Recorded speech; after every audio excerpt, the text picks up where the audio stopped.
Right now, why the battle over $1 billion corporate headquarters in Scottsdale matters to communities across the valley. The mayor of Scottsdale makes her case for challenging the Axon deal. Also on Sunday Square Off, a major school funding bill stalls while lawmakers take a long spring break. Why did President Trump's top campaign staff bail out on Karen Taylor Robeson? A Trump executive order cuts off funding for public broadcasting. What's the Arizona impact?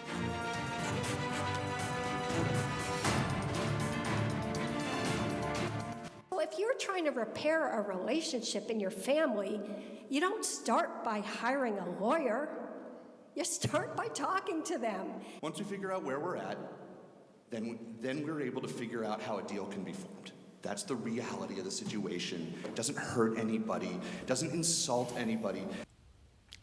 The Scottsdale City Council voted this past week to pay a lawyer $100,000 to explore legal options against a planned $1 billion headquarters for taser maker Axon. A new state law that takes effect in the fall cleared the way for the project by banning a planned citywide vote later this year or next. Now, it's not just a Scottsdale story. The law could affect voters across the state who might want to challenge local developments.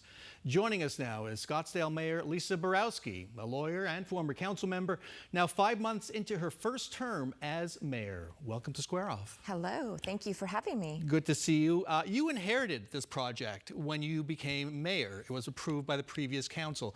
Did you support it when the previous council approved it? Again, you'd never vote, but as a citizen then, did you support it? I did not. Why not? Because of the ultra-high density multifamily, and because I had been campaigning for a year and also knew that the overwhelming majority of residents in Scottsdale were vehemently opposed to the project. And you've made clear you're not a fan of apartments in Scottsdale. I think we're good. We don't need any more apartments. In fact, just in that 5-mile vicinity of Axon, we did search 21,000 units, over 21,000 units within 5 miles of the Axon site with a 5% vacancy rate as of 3 months ago. And the Axon project, as I understand it, would add 2,000 apartment units? 1,800. 1,800 or so. But the issue right now isn't necessarily the apartments. It's a law passed by the legislature. The issue right now is the legislation that was signed by our governor, and that is my biggest issue right now. And so the council voted 5-2 this past week to hire an attorney for $100,000 to examine whether the city should sue Axon or the state. The state. The state. Well, the state. The state. I'll defer to the lawyer who's handling the case to talk about the specifics, though. Okay, pretty good lawyer.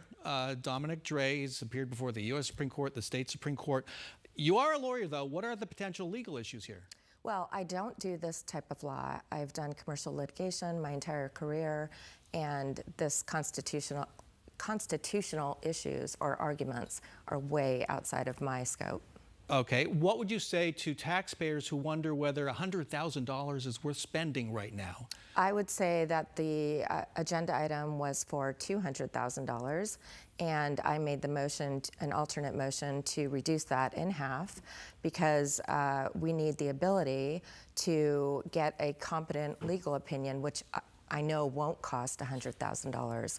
And by the way, of course, lawyers bill as they go by the hour, and they spend what they use, and the rest stays in a trust account. So it's not, here you go cash the check, and that's it. I think his meter runs at about $800 an hour. Yeah. Well, he's purportedly a great lawyer, so we got the best. You'll find out.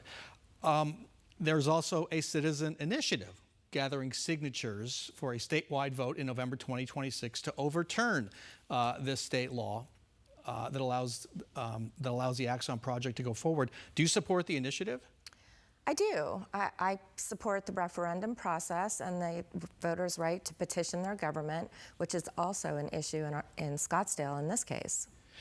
Now, getting back to the apartments, was there any attempt to negotiate that with Axon before this got as far as legislation at the Capitol in the early spring? Was there any attempt to negotiate on the apartments? I tried. I know others in our organization did try to meet with them.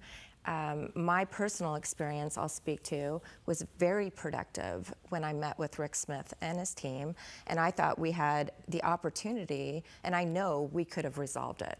If it were just me and Rick Smith and a few others around us, I know we can resolve this. We could have resolved it back then. Okay, now that's interesting because the CEO of Axon said the same thing this past week after the council vote. Was the response to the council hiring an attorney from Chief Executive Officer Josh Isner. Said that before the council meeting, he thought a deal could be reached in a matter of weeks. He asked the city, quote, not to raise the temperature, but that didn't happen. And, quote, when the Scottsdale City Council decides to lower the temperature, we will be standing by as willing and productive partners. It's too late for that, isn't it? Well, here's the thing. Reality and what actually happened was we had started down the road of productive discussions about how to lower the temperature on the project itself and come up with a reasonable solution that would that the residents of Scottsdale would buy into and that Axon could live with. But that a week later, they were at the state legislature going through the process with this bill that did eventually pass, and there were no negotiations to speak of during that time. So it would have been great to continue that dialogue, but we are here now. The legislation has passed, notwithstanding Axon. Let's set Axon, this project, aside. This is legislation. This will be a law that impacts Scottsdale moving forward. That's a big issue. And also impacts other communities. It would bar citizens' right to go to a citywide vote on major projects. It does, but as the mayor of Scottsdale, I am focused on protecting my residents and our future. Does this effectively kill the Axon deal? When you look at the timeline here, if there's an initiative and it gets on the ballot, that's going to go out to November 2026. How does Axon get any financing to do anything for the next year and a half?